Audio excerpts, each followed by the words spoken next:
আজকের গল্প পাঠের আসরে আপনাকে স্বাগতম। আপনাদের সাথে আছি আমি মাওয়া। আমার আজকের নিবেদন সুচিত্রা ভট্টাচার্যের লেখা একটি গল্প। গল্পটির নাম দৃষ্টিহীন।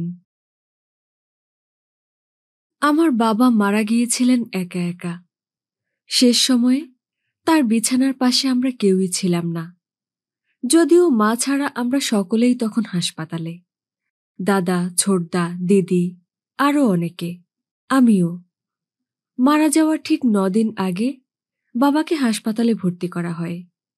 মস্তিষ্কে রক্তক্ষরণ। কদিন ধরেই তিনি ইন্টেন্সিভ কেয়ারে ছিলেন। আমরা কেউ তার দেখা পেতাম না। দেখা পেয়েই বা কি হতো? ডাক্তার নার্সদের মুখে শুনতাম তিনি নাকি কোমাতেই আছেন। বাবাকে বাঁচানোর জন্য খরচে কার্পণ্য করিনি আমরা। নামি হাসপাতাল, দামি চিকিৎসা, সবই হয়েছিল। ডাক্তাররা যখন যেমন বলেছে ওষুধ ইঞ্জেকশন কিনে দিয়েছি। দিনে রাতে সর্বসময়ে কেউ না কেউ পালা করে থেকেছি।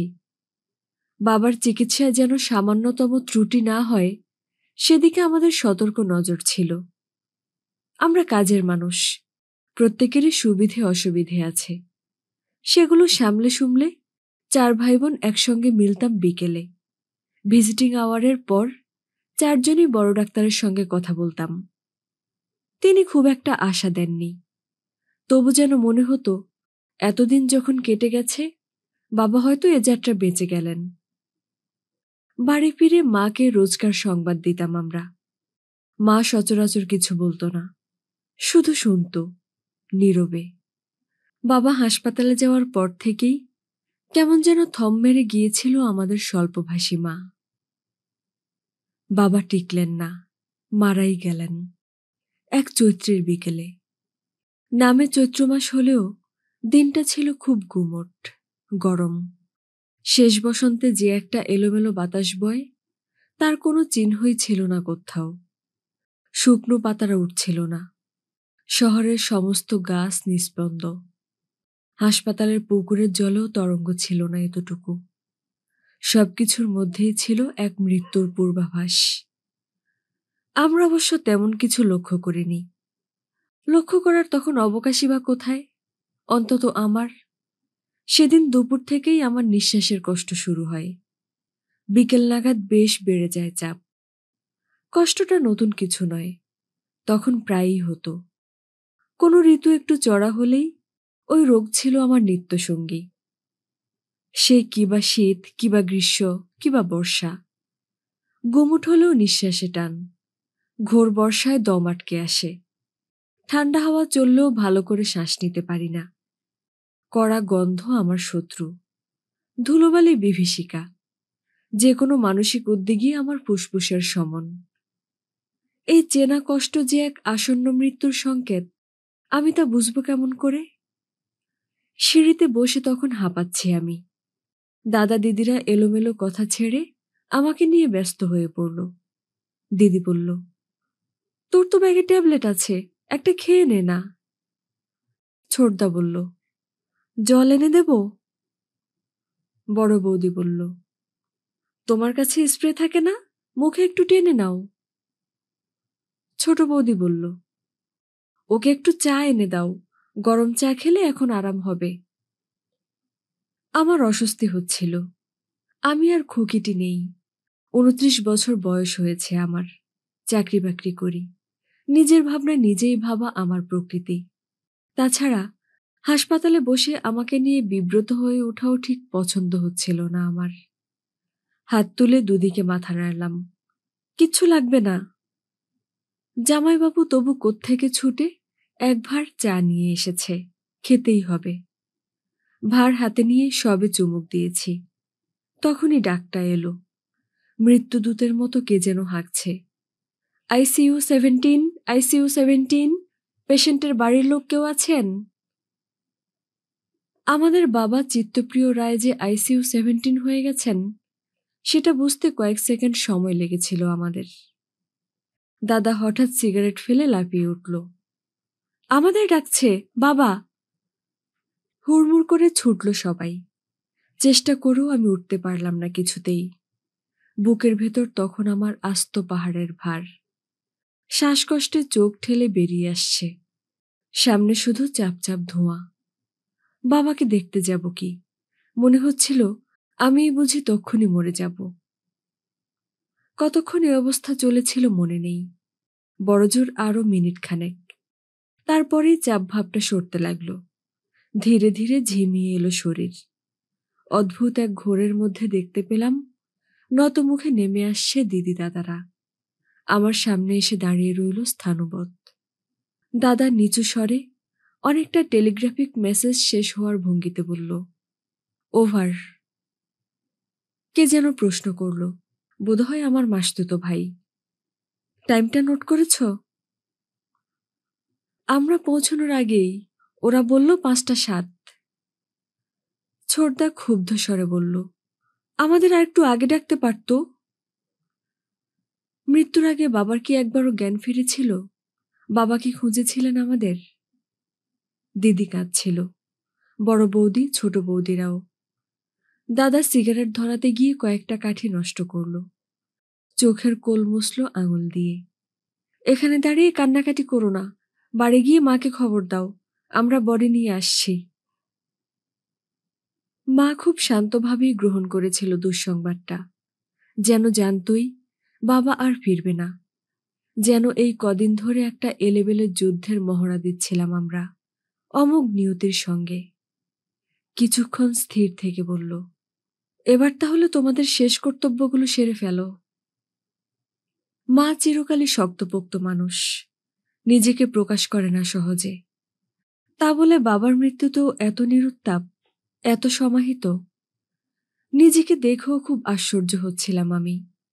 বাবার জন্য যতটা কাঁদা উচিত ততটা কান্না আসছে না, বরং কেমন নির্ভার লাগছিল নিজেকে।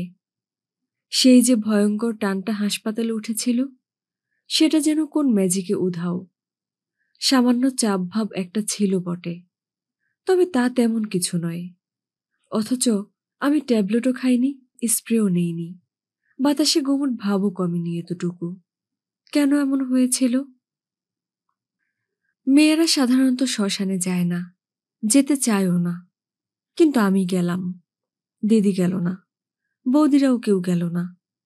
আমি কেন গেলাম কে জানে। ভেতর থেকে কেউ কি ঠেলছিল আমাকে? শেষ দেখা পাক বা না পাক, সবাই তো দৌড়ে গিয়েছিল, একা আমি যেতে পারিনি। এই ঘটনাটুকুই কি উচিত অনুচিতের বোধ উস্কে দিচ্ছিল, নাকি কর্তব্যে অবহেলার বোধ? শ্মশানে পৌঁছতে সেদিন রাত হয়ে গিয়েছিল অনেক, প্রায় 12:30। বেশ কিছু আত্মীয় স্বজন দেরি করে এলো, তার জন্য অপেক্ষা করতে হয়েছিল। শ্মশানে গিয়েও অপেক্ষা। ইলেকট্রিক চুল্লির সামনে সেদিন মৃতদেহের মিছিল। গুণে দেখা গেল আমরা হচ্ছি 15 নম্বরে।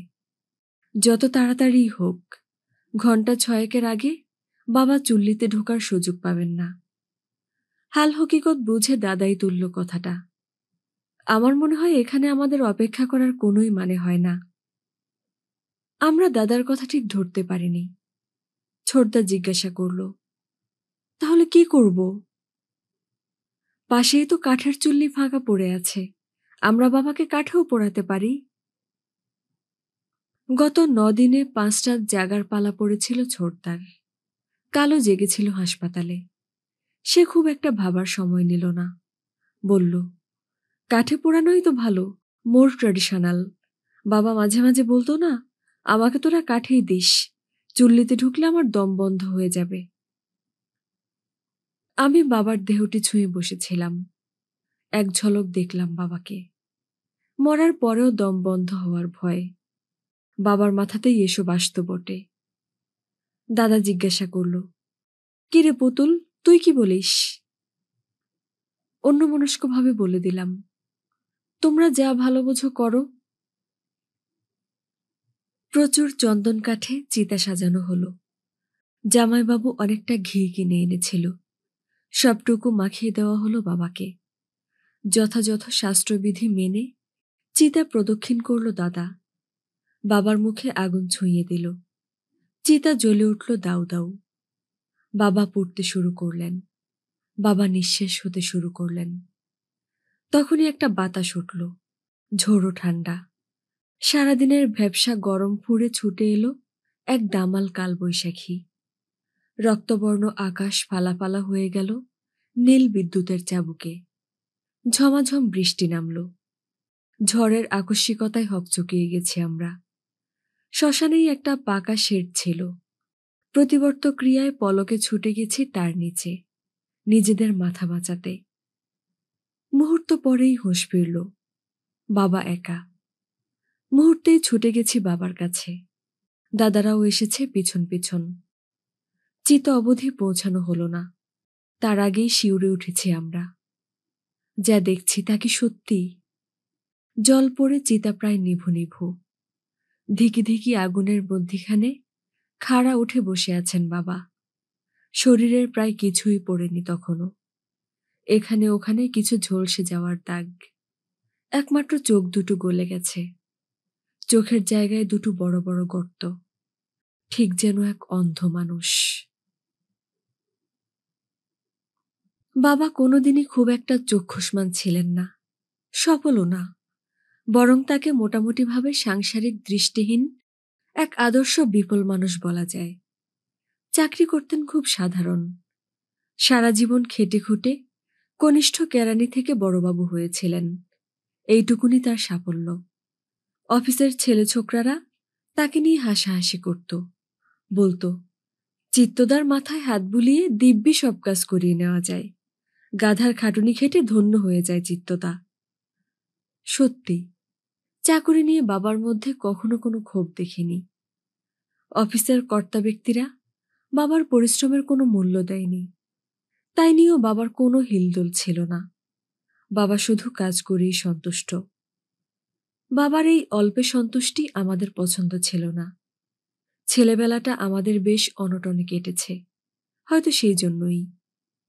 আমাদের বড় হয়ে ওঠার মূলে বাবার বিশেষ অবদান ছিল না।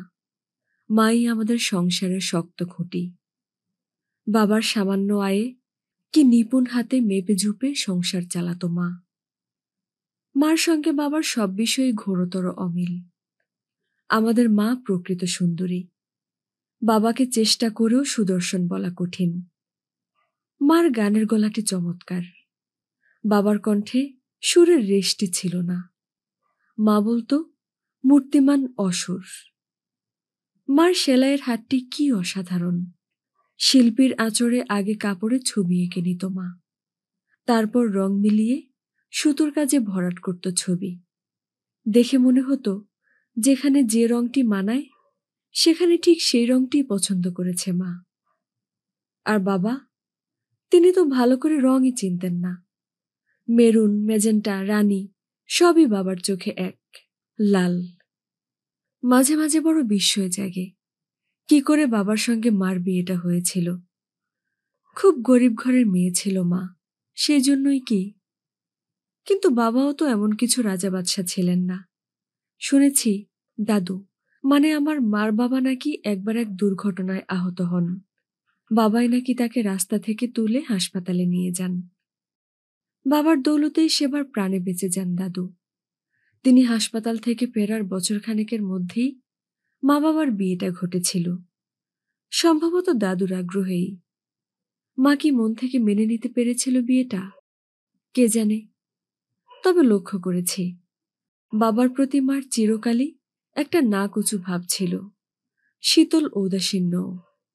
বাবার একবার এক কঠিন অসুখ হয়, খুব খারাপ ধরনের প্লুরিসি। আমি তখন ক্লাস 5 কি 6-এ পড়ি।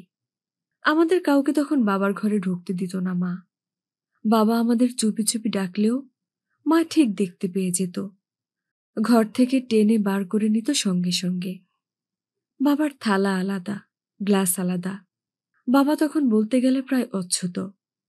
একমাত্র মা ঢুকতো বাবার ঘরে, ওষুধ বিশুধ খাওয়াতো, পথ্যি দিত, রাত্রে শুতোও বাবার কাছে। কিন্তু বাবার অসুখে মা খুব কাতর হয়ে পড়েছে এমনটি কখনো মনে হয়নি। বাবা ছিলেন সম্পূর্ণ বিপরীত মেরুর। আমাদের নাক দিয়ে এক ফোঁটা কাঁচা জল ঝরলেও মাকে অতিষ্ঠ করে তুলতেন। শুধু আমাদের কি বলি, কোন আত্মীয় স্বজনের বিপদে ও সুখে না ছুটতেন বাবা। নিজের ভাই বোনদের জন্য তো বটেই, এছাড়াও যত নিকট দূরের জ্ঞাতিগোষ্ঠী আছে, কারোর একটু খারাপ খবর পেলেই বাবা সেখানে হাজির। মা ভীষণ চটে যেত, বলতো, 7 জন্মে কে কবে তোমার খোঁজ রাখে? আমাদের হাড়ে চড়ছে কিনা ভুলেও দেখতে আসে না কেউ। বাবার এক উত্তর, কি করব, থাকতে পারি না যে। বুকের ভেতরটা কেমন আনচান করে। আত্মীয় স্বজনরা বাবাকে দেখে যে খুব গদগদ হয়ে পড়ত, তাও কিন্তু নয়।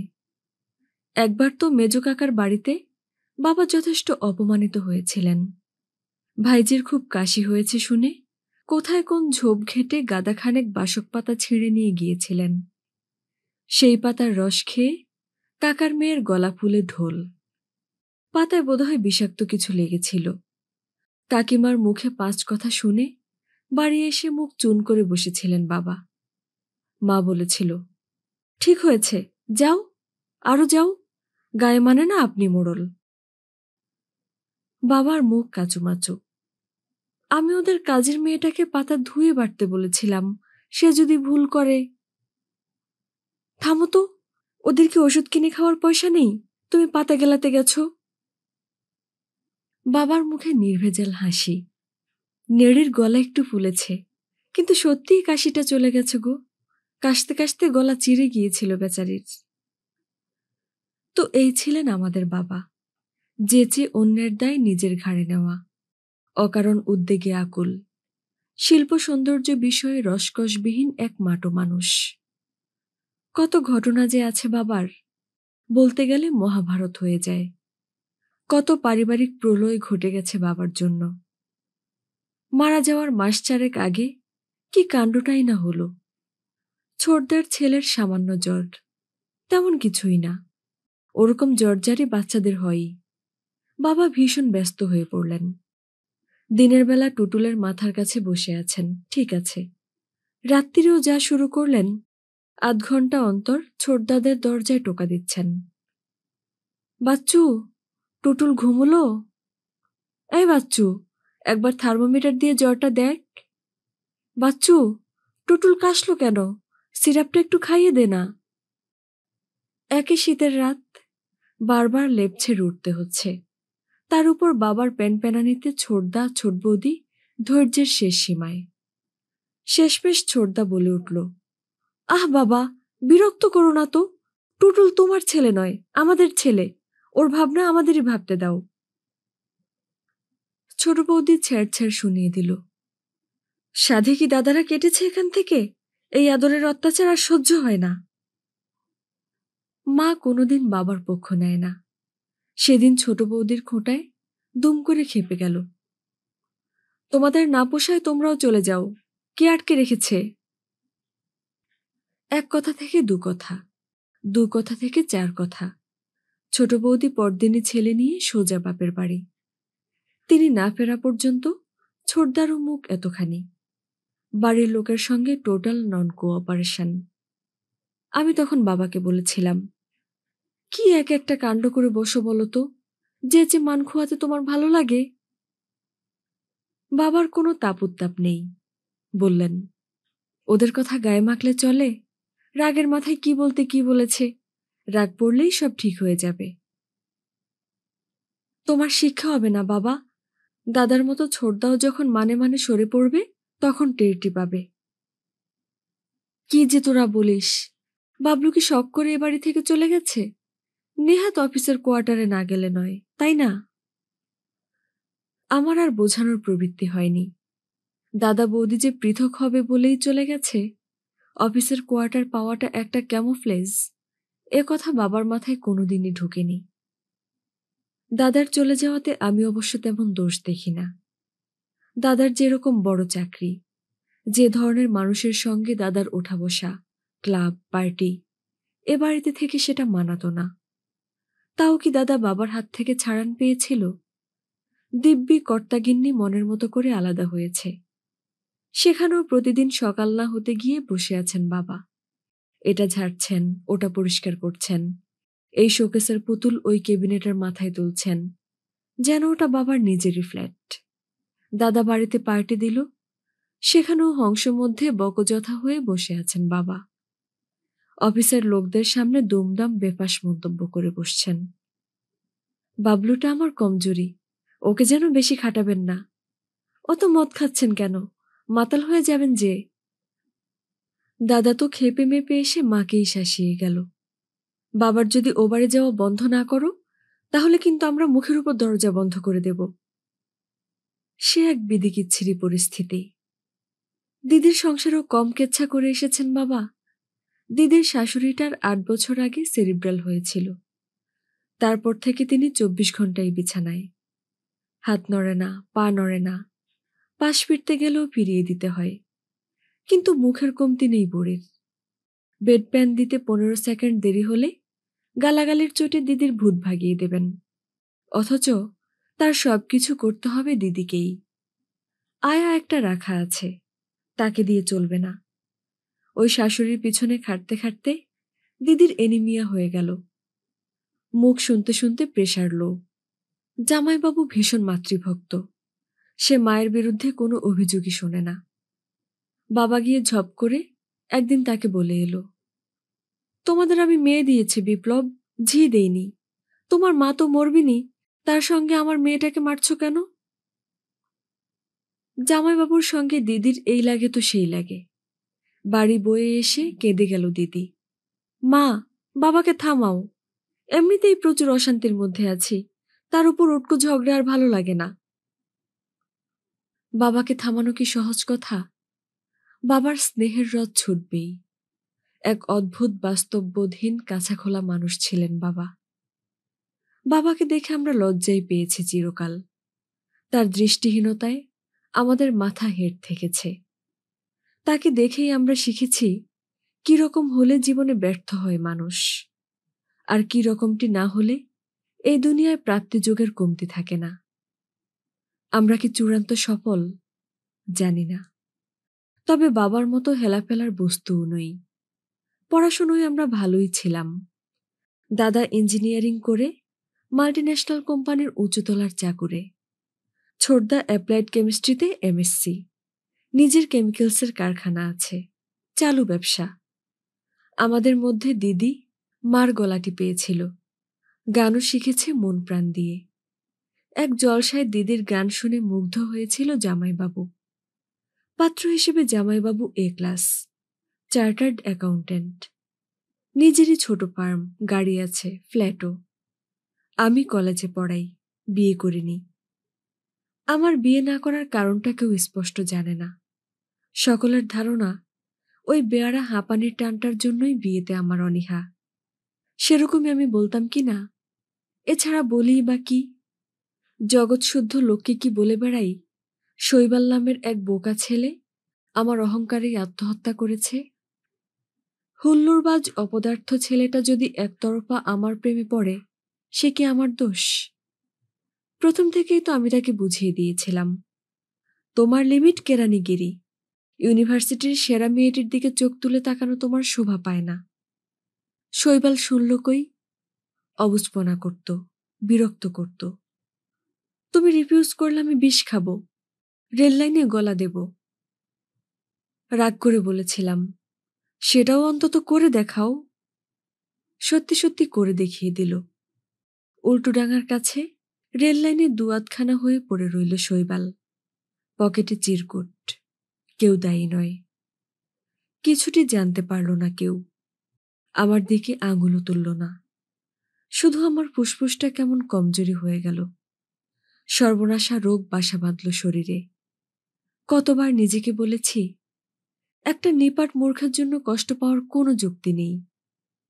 কিন্তু বুককে চাপকে সিধে করি সে জোর আমার কোথায়?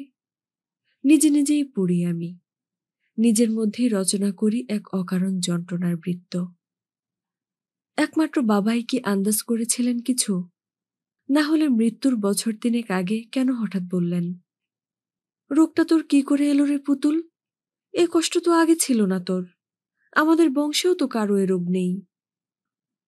মনে আছে, তখন শীতকাল, পিঠে 3টে বালিশ নিয়ে কুকুরের মতো হাঁপাচ্ছি আমি।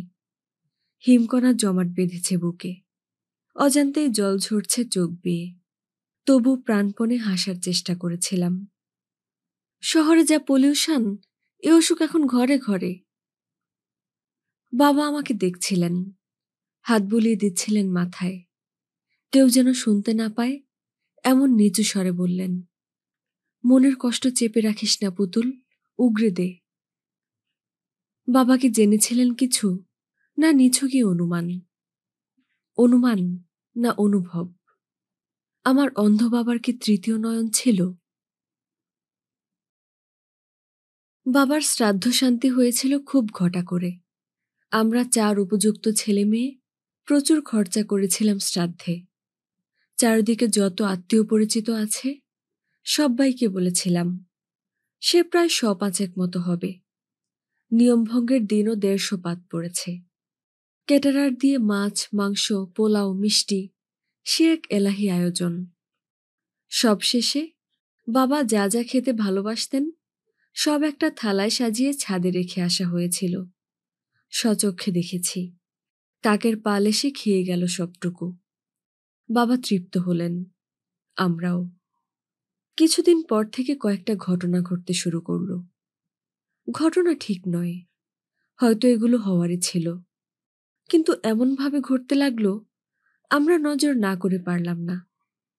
বেশ কিছুদিন ধরে দাদা কোম্পানিতে একটা লিফট পাওয়ার জন্য ছটফট করছিল। হঠাৎ পেয়ে গেল। 1 ধাপ নয়, একেবারে কয়েক ধাপ। কোম্পানির ব্যাঙ্গালোরের ফ্যাক্টরির প্রায় কর্ণধার হয়ে বসল দাদা। বছরখানেক ধরে ছোটদা কেমিক্যাল এক্সপোর্টের চেষ্টা চালাচ্ছিল। হঠাৎই একসঙ্গে 3 দেশ থেকে অর্ডার, বাংলাদেশ, মালয়েশিয়া, থাইল্যান্ড। কয়েক কোটি টাকার অর্ডার। ছোটদা যা কখনো কল্পনা করেনি। দিদির শাশুড়ি, যার সম্পর্কে ধারণা ছিল তিনি অন্তত 1000 বছর বাঁচবেন, আর বিছানায় শুয়ে অবিরাম মানসিক অত্যাচার চালাবেন দিদির উপর। ঝুপ করে এক ঘুমের মধ্যেই ঠান্ডা হয়ে গেলেন চিরতরে। সবই ঘটল বাবার মৃত্যুর 3 মাসের মধ্যে। আমার মধ্যেও এক অভিনব পরিবর্তন এলো। বাবা চলে যাওয়ার ক্ষণেই শেষ দেখা দিয়েছিল টানটা। তারপর থেকে যেন একেবারে হালকা হয়ে গেছে। গরমকাল আর বর্ষাকাল একটিবারের জন্য পাথর চাপা ভাবটা ফিরল না। রুক্ষ গোঁড়া মেজাজি বলে আমার বদনাম ছিল। কারো সঙ্গে মিশতে ভালো লাগতো না। সবটাই কি শারীরিক কারণে? হয়তো না, মনেও বোধহয় কিছু বাধা ছিল। আচমকা আবিষ্কার করলাম দিব্যি হাসি খুশি হয়ে গেছি আমি। জোরে জোরে কথা বলছি, হাসতেও ভালো লাগছে আমার। মাঝে মধ্যে 2-1টা গানের কলিও গুনগুন করছে বুকে। মাও যেন আর ঠিক আগের মতো নেই। মাকে আমি কোনোদিনই বেশি কথা বলতে দেখিনি। কেজো সাংসারিক কথা ছাড়া মার যেন কোনো কথা থাকতো না। সেই মাকে দেখি, আমি কলেজ থেকে ফিরলেই কত হাবিজাবি গল্প করে আমার সঙ্গে। ছেলেবেলার কথা, দাদু, দিদা, মামা মাসিদের গল্প, আরো কত কি যে। কবে একবার ছাতুবাবুর বাজারে চড়কের মেলায় গিয়ে হারিয়ে গিয়েছিল। গরমের ছুটিতে কোন নস্যি বুড়ির গাছ থেকে জামরুল পাড়তে যেত। কুয়োয় ঘটি পড়ে গেলে কোত্থেকে ঘটি তোলা এসে হাজির হয়ে যেত। এরকম অজস্র গল্পের ঝাঁপি খুলে বসত মা। মার মধ্যেও এত গল্প জমা ছিল, নাকি আমাকে খুশি দেখেই মার ওই অর্গল মুক্তি? ছোটতে তো আমি হাসি খুশিই ছিলাম, তখন মার মুখে ওসব গল্প শুনিনি কেন? মার সুখের স্মৃতি কি হঠাৎ উতলে উঠল? দাদা, ছোটদা, দিদি, মা, এমনকি আমার জীবন থেকেও অনেক অবরোধ সরে যাচ্ছিল খুব দ্রুত। এত দ্রুত যে কাকতালীয় বলে মনেই হয় না। ধন্দ জাগে। কে ওই অবরোধ সরাচ্ছিল? মনের বাইরের পৃথিবীর বাবা। পুজোর পর ব্যাঙ্গালোর থেকে দাদার চিঠি এলো। চিঠিতে দাদা এক অদ্ভুত কথা লিখেছে। বাবাকে নাকি পরপর 3-4 দিন দেখতে পেয়েছে দাদা। রোজ কাক ভোরে দাদা সামনের পার্কে জগিং করতে যায়। সেখানেই নাকি বসে থাকেন বাবা, একটা পাথরের বেঞ্চিতে। কাছে গেলেই মিলিয়ে যান। আমরা পড়ে খুব হাসাহাসি করলাম। ছোটদা বলল, দাদার কত বয়স হলো রে? কত আর? মাই জবাব দিল, এই তো পৌষে ৪৩ পুরে ৪৪ই পড়বে। ও, তাহলে নির্ঘাত চালসে ধরেছে, চশমা নিতে লিখে দাও। আমি বললাম, যাহ, চালসে হলে তো কাছের জিনিস দেখতে অসুবিধে হয়, দূরের জিনিস ভুল দেখবে কেন? ছোট বৌদি বলল, আমার মনে হয় দূর বিদেশে আছেন, দাদার বোধহয় বাবাকে এখন মনে পড়ে।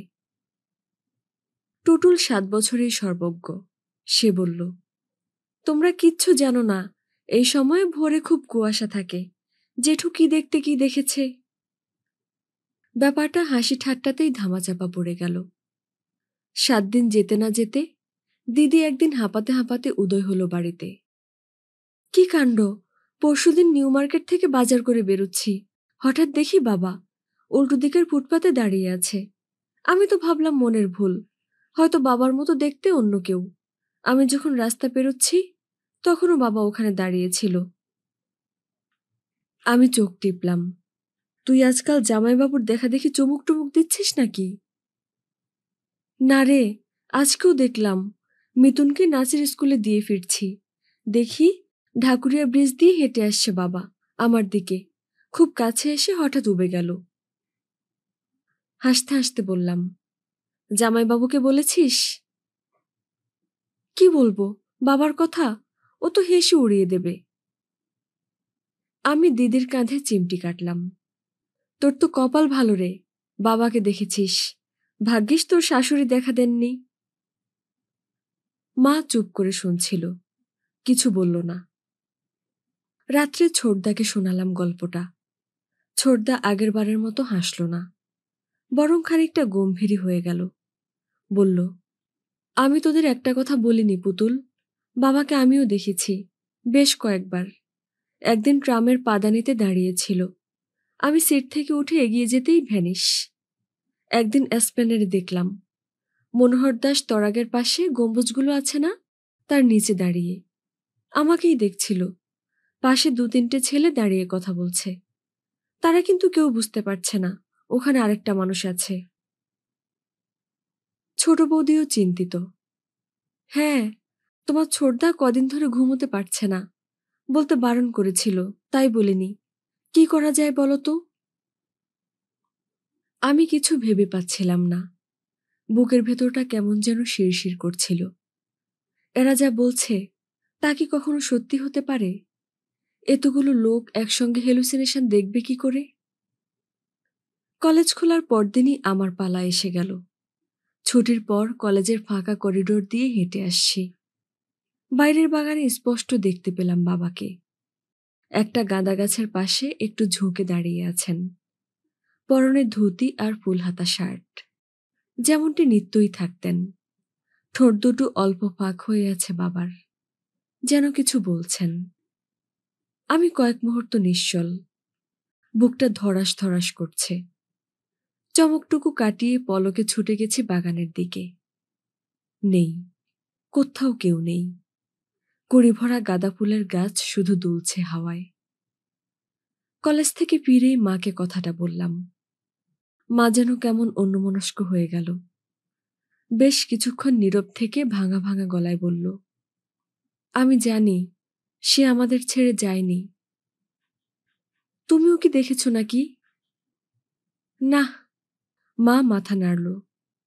তবে সবসময় মনে হয় আশেপাশেই কোথাও আছে, এই ঘাড় ঘোরালেই দেখতে পাবো।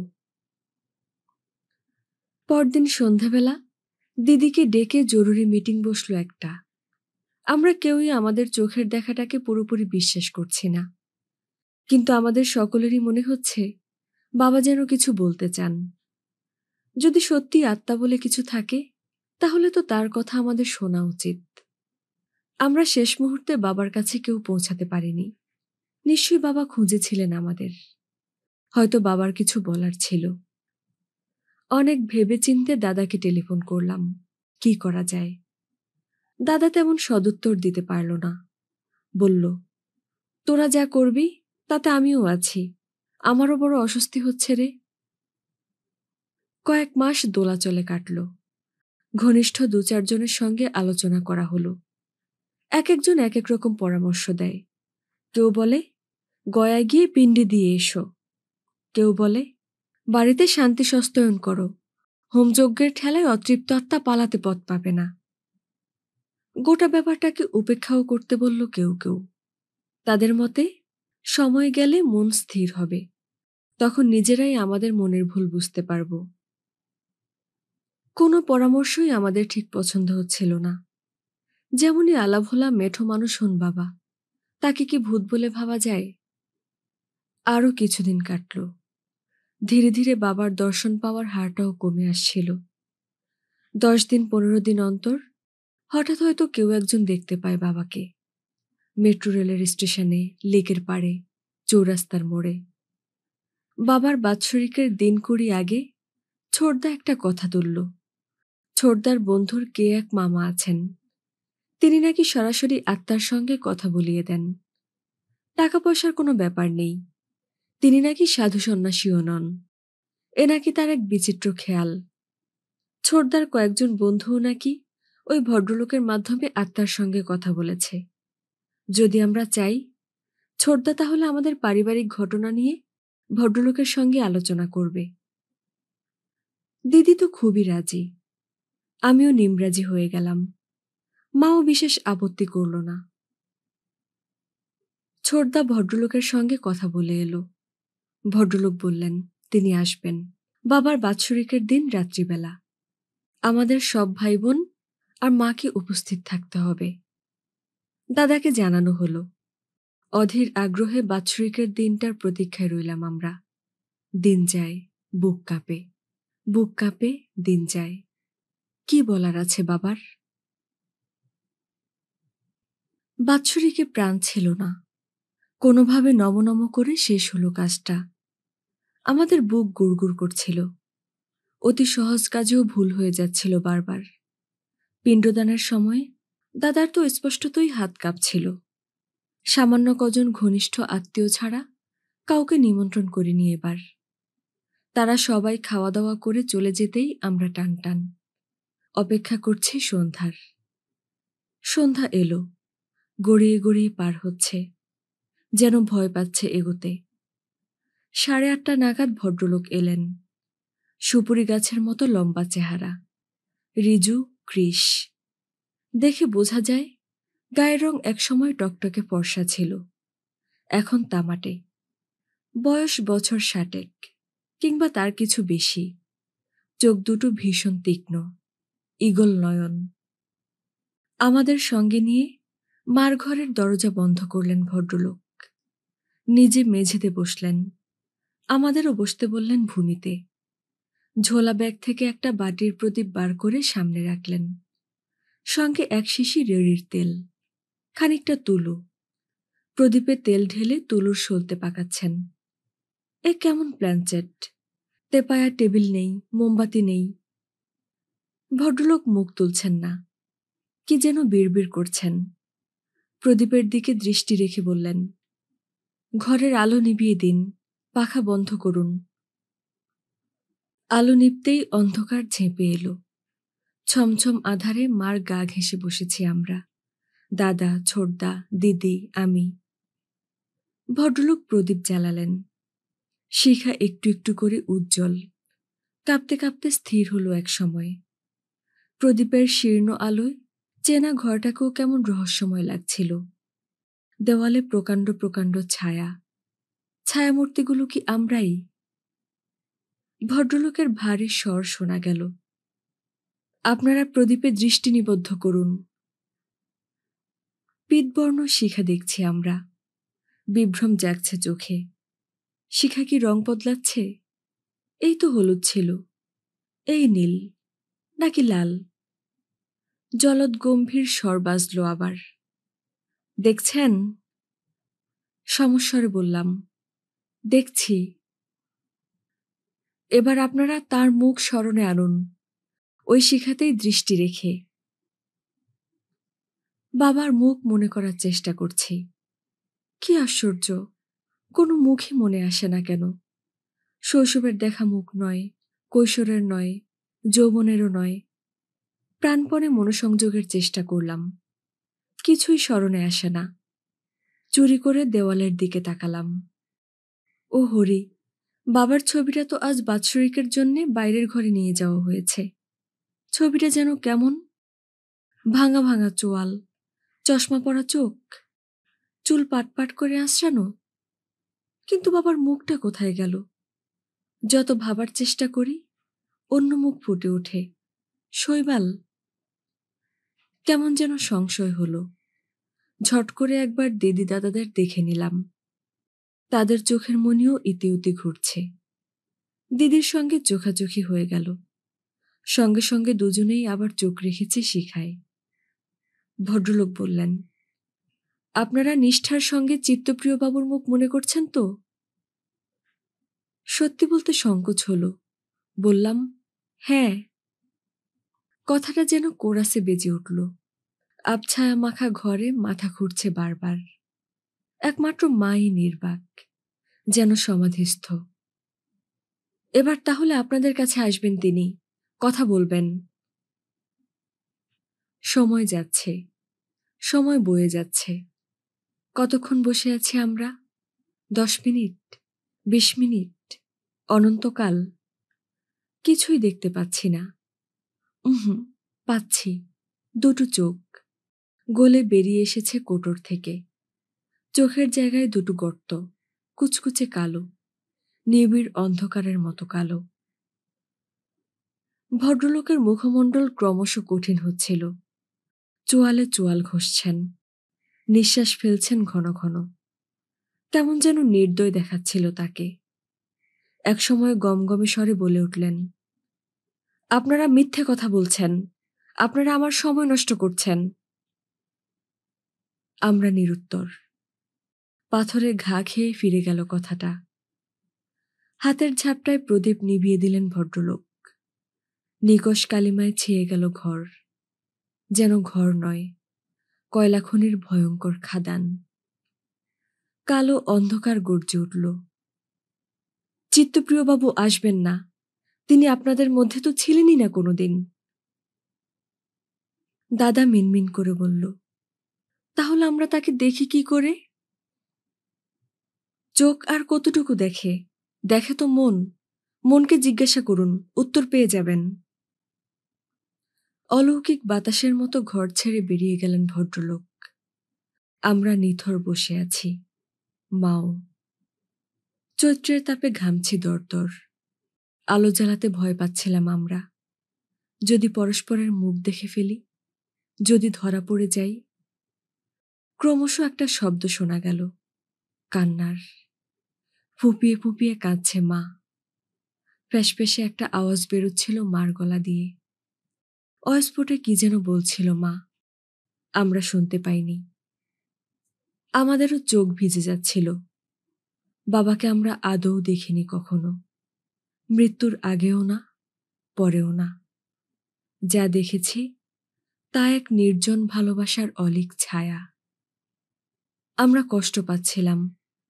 বাবার মৃত্যুতে সেই আমাদের প্রথম শোক।